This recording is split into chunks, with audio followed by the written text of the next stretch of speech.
And the MMDA has split up an extension office in a flood-prone area in Manila. The move is designed to enable the agency to respond immediately in times of need. More from Dina Pagibitan. Espana Boulevard in Manila is a flood-prone area. With the onset of the rainy season, Espana is certain to be inundated anew whenever rains pour. Students and employees will be again the most affected and will need immediate help. It is for this reason that the Metro Manila Development Authority put up an extension office along the busy route.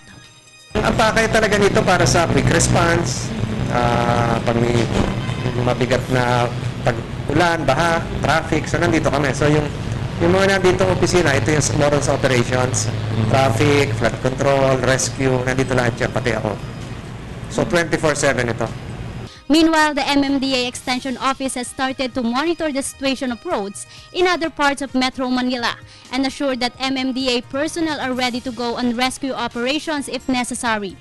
Parang doon sa Metro Base din yung communication command center namin doon. Kung ano po yung nakikita nyo doon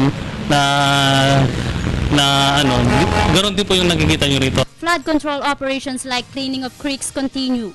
The putting up of MMDA Extension Office and the ongoing declogging operations area welcome development to UST students like Marie Chris.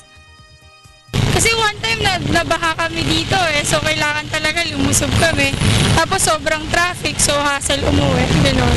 So tama lang talaga na may office na dyan yung MMDA para convenient naman sa students. MMDA also assured passengers that they are hand in hand with them this season. Magkakasama na tayo rito. So siguro hindi nila masasabing wala ang pamahalaan doon. Talagang nilalapit namin yung serbisyo ng pamahalaan sa taong bayan. For the People's Television, Dina Pagibitan.